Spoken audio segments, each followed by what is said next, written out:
Hello दोस्तों, नमस्कार। कैसे हैं आप सब? आई होप कि आप सभी लोग अच्छे होंगे।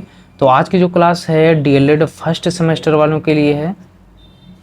जैसा कि हम आपको बताना चाहते हैं कि अगर आप लोग अपने एग्ज़ाम की तैयारी कर रहे हैं तो आपको ये भी जानना बहुत ज़रूरी होता है कि हम जो एग्ज़ाम देने जा रहे हैं उसका पेपर मॉडल कैसा होगा।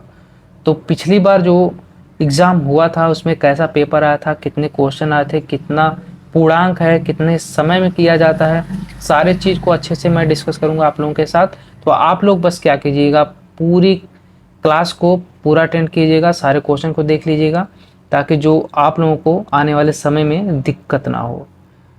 तो आइए देखते हैं कि इसमें जो आप लोगों का पूर्णांक होता है टोटल 25 नंबर का होता है और पासिंग मार्क जो होता है आपका 12 नंबर का होता है। 12 नंबर का पासिंग मार्क होता है। आप कोशिश कीजिएगा कि 12 नंबर से प्लस ही हो, क्योंकि अगर 11 नंबर आ जाएगा तो आपका जो है बैक लग जाएगा। और समय की जो बात है, समय आपका 1 घंटा होता है। करते टाइम आपका 1 घंटा कब ख़त्म हो जाएगा आपको समझ में नहीं आएगा। तो इसलिए आप लोग अपने टाइम को मैनेजमेंट करते हुए सारे क्वेश्चन का जवाब दीजिएगा। तो भाई देखते हैं इसमें पहला क्वेश्चन क्या है। निम्न में से किस वर्ण का उच्चारण स्थान कंठ है? तो आपका विकल्प आया था त, ग, झ, ब। तो इसमें जो आपका राइट आंसर क्या हो जाएगा? ग। क्वेश्चन नंबर दूसरा क्या है कि उच्चारण में लगने वाले समय के आधार पर व्यंजन वर्ण किस श्रेणी में आते हैं? एक मात्रिक, द्विमात्रिक, त्रिमात्रिक, अर्धमात्रिक। तो इसमें जो आपका राइट आंसर क्या हो जाएगा? द्विमात्रिक। क्वेश्चन नंबर तीसरा है, अधोलिखित में से अविकारी शब्द कहलाते हैं संज्ञा, विशेषण, क्रिया विशेषण, सर्वनाम। तो इसमें जो आपका राइट आंसर हो जाएगा क्रिया विशेषण। क्वेश्चन नंबर 4 है, निम्न में से किस शब्द की वर्तनी शुद्ध है? अब यहाँ पे देखिए, थोड़ा सा अगर आप लोग ध्यान भटकाए तो आपका आंसर तुरंत गलत हो जाएगा और आपका 1 नंबर चला जाएगा। अब देखिए इसका जो विकल्प है कैसे लिखा है, मस्तिष्क, मस्तिष्क, मस्तिष्क, मस्तिष्क। तो इसमें जो आपका राइट आंसर क्या हो जाएगा? मस्तिष्क दूसरा। ध्यान से आप लोग देख लीजिएगा।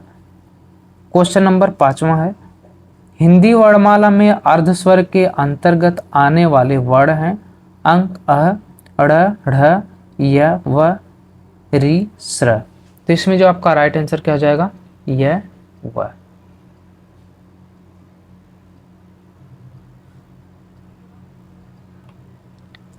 अब आइए आगे देखते हैं। आता है अति लघु उत्तरीय प्रश्न। ये आपका 1-1 नंबर का है।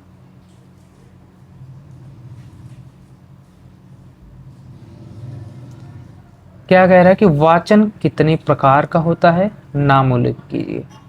तो वाचन आपके कितने प्रकार के होते हैं? वाचन आपका 2 प्रकार का होता है। कौन कौन सा? सस्वर वाचन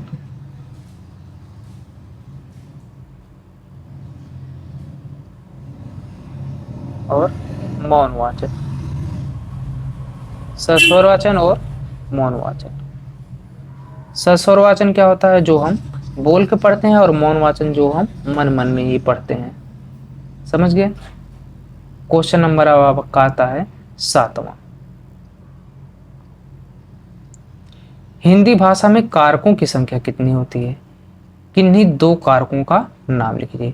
तो हिंदी भाषा में कारकों की संख्या कितनी है? 8 है। अब इसमें 8 में से 2 लिखने के लिए बता रहा है तो आप लोग 2 ही लिखिएगा। लेकिन 8 कौन कौन सी हैं?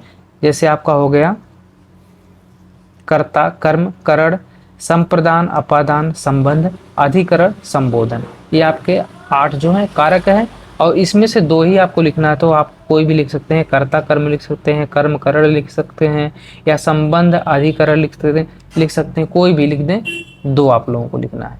आपका 1 नंबर ए भी राइट हो जाएगा। अब क्वेश्चन नंबर 8वां आता है आप लोगों का।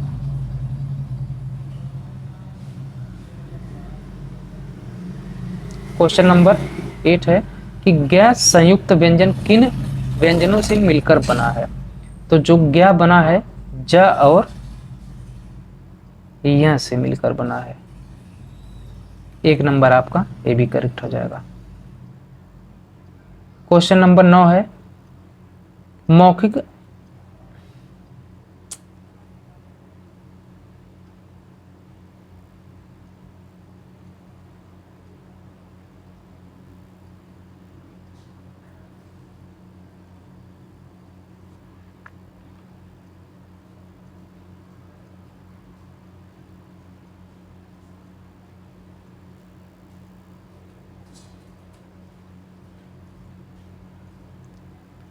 क्वेश्चन नंबर आपका 9 है कि मौखिक अभिव्यक्ति का क्या महत्व है।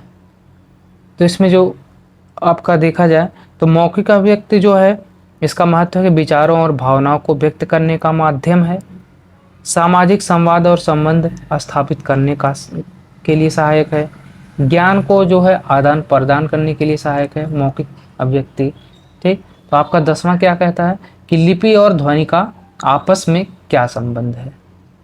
लिपि जो है ध्वनियों को लिखित रूप देने का माध्यम है। लिपि आपके जो सामने दिख रहा है ये सब क्या है, लिपि है। ये जो है ध्वनियों को माध्यम देने के लिए क्या है, सहायक है। और ध्वनि क्या है, ध्वनि जो है लिपि को ध्वनि जो है मौखिक रूप है, लिपि को ध्वनि में बदलता है। समझ गए आप लोग। क्वेश्चन नंबर 11 है निम्न सम्मोचित शब्द युग्मों का सही अर्थ लिखिए।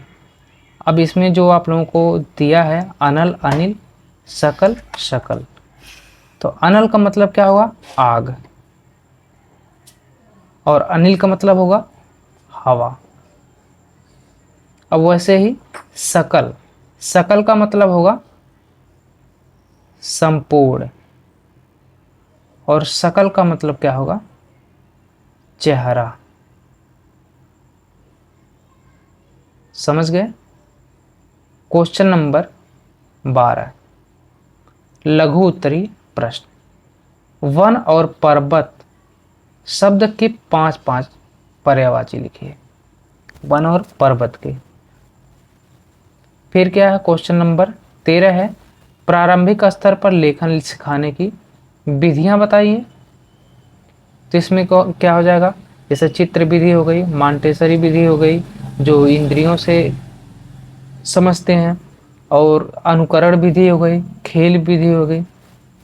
फिर आता है आपका क्वेश्चन नंबर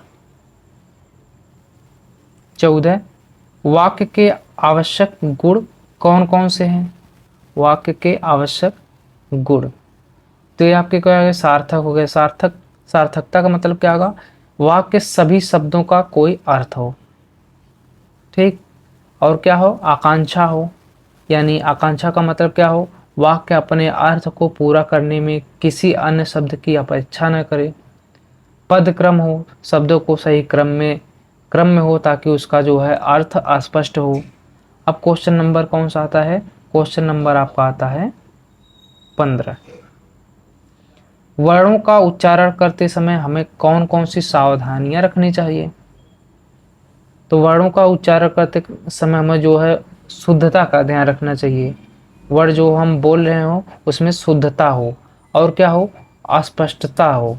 गति पर भी ध्यान दें, और क्या हो, विराम, कहाँ रुकना है, कहाँ कैसे बोलना है, और शब्दों पर उचित बल, यानी शब्दों को किस तरह से बोलना है, कितना वे लगा के बोलना है, कितना उस पर दबाव रहेगा कोई भी शब्द। अब जैसे मान लीजिए यहीं पे लिखा है समय, समय को हम समय आराम से पढ़ते हैं, अब इस तरह से थोड़ी पढ़ सकते हैं समय हमें। तो ये क्या है, इसमें जो है अधिक बल हम लगा रहे हैं हमें, तो इस पे भी हमें ध्यान देना है। अब क्वेश्चन नंबर आता है आपका 16 भाषा में श्रवण कौशल का क्या महत्व है, उदाहरण सहित समझाइए। तो जो श्रवण कौशल है सही से सुनकर और उसको समझना ही श्रवण कौशल कहलाता है। और इसका उदाहरण जैसे मान लीजिए कि एक बच्चा अपने माता पिता या आसपास लोगों को बोलते हुए धीरे धीरे करके वो सीखता है, और अगर ऐसा सुनने को ना मिले तो वह भाषाई विकास सही से नहीं कर पाएगा।